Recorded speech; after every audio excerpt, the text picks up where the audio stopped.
Did you guys hear this Concord game shut down? You can't play it anymore. I know. Unfortunately, you might have missed out. Maybe unless you were one of the lucky less than 700 to check it out in the first and only 2 weeks of release. A banana was gone far too soon, or far too long, if we're being completely honest. Because if you take a listen to John Wisniewski, the guy who ended up breaking the story that this game was in development for 8 years and this is the best that you could do, that the game being shipped at all was legendary. Oh, that's interesting after, being shut down in less than 2 weeks. What do you mean by that, John? It's legendary, so it was just such a bungled production, meaning that the budget of $100 million, which has been thrown out there, there's been no hard numbers confirmed other than speculation that, the $100 million, that seems to be the consensus. But something that's been in development for that long, chances are, closer to 150, 200 million when it's all said and done. And we'll eventually get this figured out, because as many people are now speculating, given the fact that we're shutting down servers, we're handing out full refunds, making sure that nobody was ever financially affected by this. We're trying to use this as a tax write-off. There is no benefits being made from this by Sony, by Firewalk Studios. Ergo, we can write this down as a depreciating asset. We can go ahead and write this down as a loss against our taxes for the other losses that are on the books over there at Sony. And oh boy, they've got some crooked logic on display. But first and foremost, about Concord, the lead character designer for Firewalk Studios. Concord claims the game being shipped at all is legendary after the game was shut down in less than 2 weeks. Firewalk Studios director Ryan Ellis announced at the beginning of September that Concord was getting shut down on the 6th, and they followed through on that promise. Thank God. That's the only thing that anybody was looking forward to en masse from Concord. Just get rid of this, okay? But at least they had the good sense to offer refunds. Ironically, the announcement came after Wisniewski had informed PC Gamer that he and Firewalk Studios were strapped in and ready to push it for years to come. That's nice. Well, now you can go ahead and focus all of that attention on something else. Now, following the announcement of the shutdown, Wisniewski wrote on X, to all the players who showed up for Concord, thank you. You could actually, instead of just blasting it out on social media, you could go and shake the hands individually of every single player of Concord. It wouldn't even take you that long. Positivity and constructive feedback in the face of the overwhelming noise was huge for everyone at Firewalk, but I thought you guys just brushed that off as white noise. Interesting. Building a positive community was why we did this. We saw you every stream, post, thread, emoji. Literally, they probably did watch every one of them, and it wasn't exactly that big of a burden. Firewalk is packed with tenacious fighters and a bunch of wild energy, so much that they couldn't even keep the game operational for a month. Wow.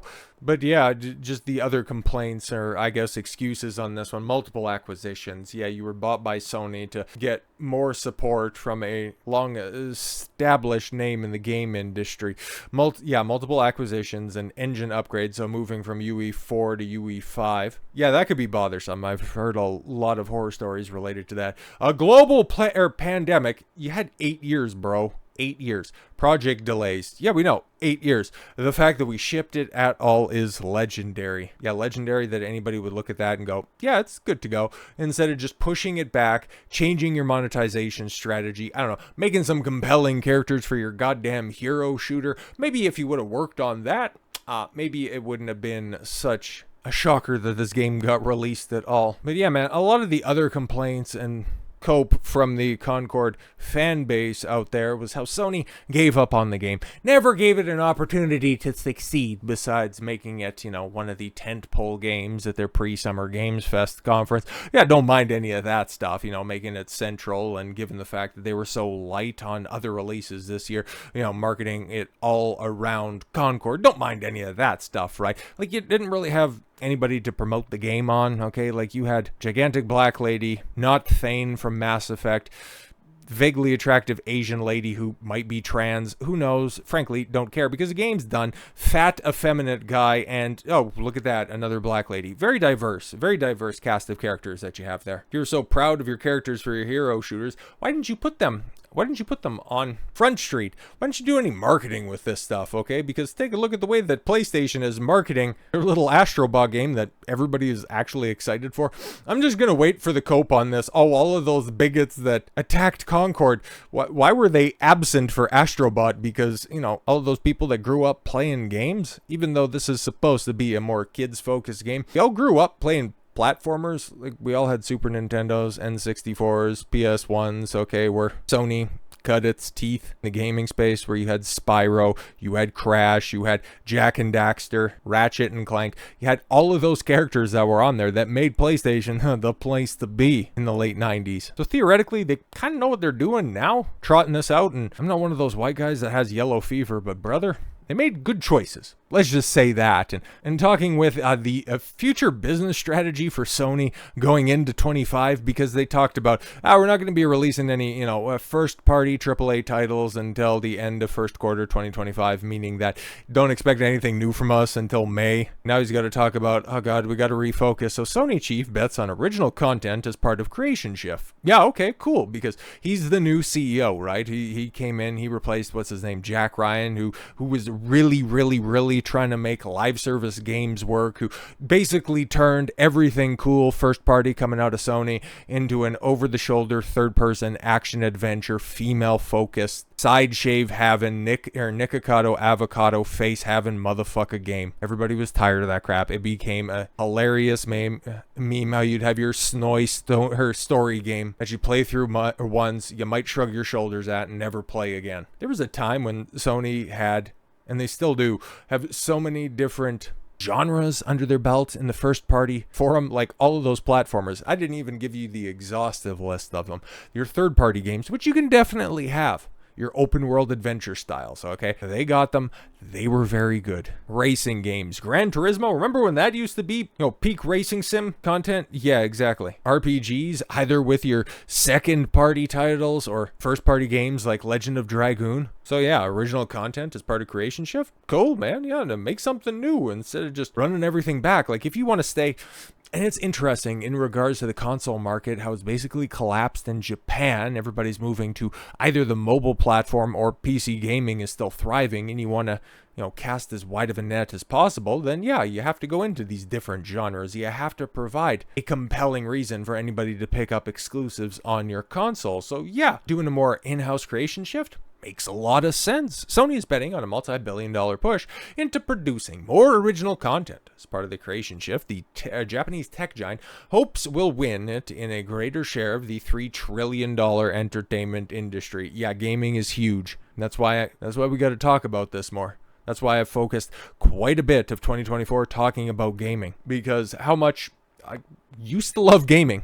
Coming back to it now, in the past couple of years, I can hardly recognize it, but if you want to see my geek credentials, brother, you ain't beating me. You ain't beating me on any of that shit. I got the physical media to back it down. I got the memories. I got the stories. Yeah, if you have the audacity to call me a fake gamer, you're going to find yourself looking dumber than a Destiny mod. But anyways, in an interview with the Financial Times, a chief executive, Kenshiro Yoshida, said Sony needs to shift its focus from distribution to the creation of intellectual property to cement a corporate transformation from a consumer electronics brand into a global entertainment company.